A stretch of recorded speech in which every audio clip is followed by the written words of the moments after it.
ngay ñëw am sa leader. très bien am mais candidat Babacar ñëwoo si bilan bi mais comme yor nga par bi assez longtemps ñu bàyyi Warkha mu ñëw si gis-gisam si njàngatu bilan fédération bi fi jógee wala sa li nga jot a observé ci wàllu woowu laataa ñuy ñu wax Babacar. man toujours bon ci perspective li ma doon wax sànq par rapport ak li nga xam ni xewoon na déjà bala may ñëw ci bilan bi li ñu retenir rek mooy on était parti pour consensus mais maa di dëgg taxaw na ba consensus boobu amatul. léegi dañuy dem vote apparemment donc loolu rek pour man benn mbir pour ma rek évolution la te pour ma rek victoire la parce que jàpp ma ni fi ñu toll ci àdduna élection ak bu mënti doon ak ku mënti concerné muy football ba muy politique waruñu fi nekk di wax 4 5 6 mandats d'une manière générale waaw donc bu fekkee sénégalais bu nekk képp ku am compétence am na possibilité nekk candidat consensus moom waratul am ci élection bu mënti doon maintenant côté bilan ñun lu ñuy wax mooy de toute façon amaguñu coupe dinañ ko wax dinañ ñu amaguñu coupe donc c'est la faute à qui on ne sait pas dinañu ñëwee Sénégal bi mu waree recevoir coupe d'Afrique bi gis nañ ni amaguñu ay terrain yu ñu homologué loolu dinañ ko wax parce que mooy 12e gaynde bi ñu doon tout le temps di wax dinañu ñu aussi man bi ma xàmmee football ba léegi aussi Augustin rek laa gis bu nekk président donc war nañu am changement parce que il faut on ne doit pas nous donner oui c'est l'âge aussi mais on ne doit pas nous donner l'impression que ni qu'il y a que une personne compétente qu'il n'y a pas d'autres personnes qui peuvent faire des choses donc bilan bi ok c'est vrai que aujourd'hui évolué nañ Sénégal première kii Sadio Mané etc mais ñun on reste à notre fin pour ñun waroon nañ gën a mën a avancer. mos nga dégg Malick Sy Souris yow xam nga. maa xaw ma. waaw kay pour montrer que voilà donc pour man daal pour man am na ok ce n'est pas que du foot comme ça à CAN et tout mais pour man du ma def ni bilan bu satisfaisant à 100% dinaa ni au moins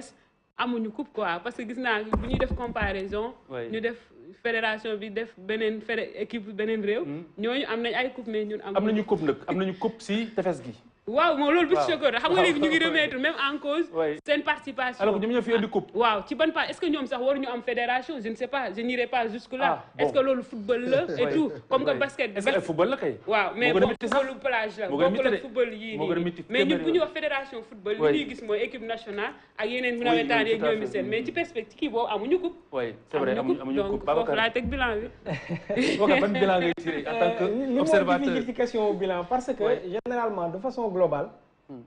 Sénégal dañu tënk football de façon globale ci équipe nationale et souvent ça rend difficile le travail de ñoom taal ak affaire yi parce que lépp boo waxee fédération ñëpp dañuy am les yeux rivés sur l'équipe nationale alors que c'est pas que ça. mais loolu erreur politique la. doxalin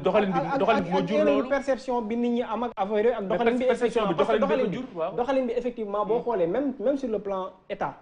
Sénégal on le reproche toujours d'avoir un ministère du football ni ñuy reprocher Sénégal d'avoir un ministère du football noonu tamit la ñuy reprocher fédération d'avoir une fédération de l'équipe nationale A c'est une politique boo xam ne pour man c'est assez surréaliste en fait parce que normalement fédération équipe nationale fédération bu normale équipe nationale mooy li war a gën a tuuti parce que mooy dernier maillon chaîne bi parce que liggéey fédération équipe nationale moo ci mujj liggéey fédération li ñu ko sant dëgg mooy développer le football à la base faire de sorte que képp ku bëgg a football ak foo mënta nekk ci àdduna ci réew mi nga mën a am possibilité accès ci football. en fait li nga wax je pense que ça parle à tous les Sénégalais parce que doyen Abdoulaye Dia wax na que Omar Pène cité ko si aw way. waaw club yi lañ koy ràññee. club yi baaxee club yi sax du club professionnel yi kese de mais club yi vraiment li ñuy wax les clubs amateurs ak affaire de sorte que également même le public tey jii bu Sénégal di jouer facilement Léopold Sédar Senghor quel que soit niveau équipe nationale Sénégal A période bi suñu niveau gënee faible diggante 2000 après 2006 ba jëm CAN 2013 stade bi day fees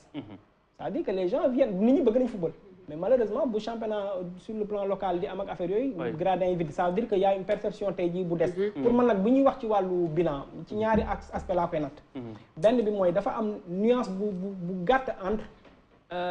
stabilité ak lassitude gis nga boo rombee stabilité tuuti loo ci toog mu nekk lassitude pour man loolu mooy l'une des premières faiblesses de Augustin Senghor mooy à la base bi muy enchaîner les 2-3 premiers mandats boo xoolee entre 2006 Malick Sy Souris ba 2009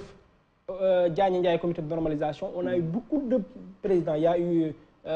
Mbaye Ndoye Saïd Fakhri ak yooyu donc instabilité boobu ça nous a causé préjudice à un moment donné. mais ñi am ati Warxa. waaw mais Augustin lañ xam moom Augustin bi ñëwee sur les 2 premiers mandats 3 premiers mandats amoon na stabilité boobu mais man pour man dafa dem ba mujj boo yàggee da ngay andi problème lassitude. maintenant il a toujours le droit de se présenter loolu taxi ñoo ko may. mais man pour man taxi may nañ ko ko. loolu kenn ko nagul mais lassitude boobu dafay nekk un point noir à mon avis. justement maintenant l'autre point noir. l'autre point noir mu ngi man jëm ci dayo bi ñu waroon jox le football le championnat de façon globale te pour man loolu c'est plus un échec encore de la ligue de football professionnel. liñ ko santoon ba ñuy tëgg ligue de football professionnel yépp ci cahier de charge yeeg affaire yooyu pour man respecté wuñu dara tey jii toll nañ Sénégal foo xam ne bu ñu génne woon texte yi nekk ci cahier de charge yi dëgg boo moytul doo weesu ñetti club wala ñeent sur les 28 clubs Ligue 1 ak Ligue 2 yu ko respecté et ça c'est un véritable problème. am na nag ñàkkul boo defee 12 ans naturellement di nga am looy def lu positif. malheureusement Ablaye Sow nekk fi pour défendre bilan am. mais je suppose que am na li ci positif on va pas le nier parce que au moins même ci gestion équipe nationale A il y a eu du positif parce que Sénégal commencé na retrouver waat le premier plan delluwaat nañ mondial et cetera c'est des acquis yu mënul nëbb. football petite catégorie et pour man tamit c'est un bilan partagé entre tous les acteurs parce que bu ñu nee petite catégorie c'est pas qu'un actif à mettre sur le compte de la fédération. ñi nekk ci formation bi à la base. muy les académies am na académies yoo xam ne comme ak Génération Foot c'est des académies yi nekk ci football professionnel. ils font du très bon travail mooy Génération Foot Jambar Dakar Sacré-Cœur ak même les clubs professionnels. les clubs traditionnels de plus en plus ñu ngi gis Jaraaf Teungueth FC ak autres. mais également les académies yi nekk dans le football amateur. ils font du bon travail pour man c'est un actif à mettre à la fois sur pour tous les acteurs. également il y a d'autres points yu ci positifs ci liggéey bi ci wàllu infrastructure yi. waxuma ci stade yeeg affaire yooyu mais au moins il y a eu quelques acquis même si tuuti na trop. muy li am Guéréo c'est des FIFA ak CAF ñoo ñu ko jox ak affaire yooyu mais c'est déjà bien de l'avoir.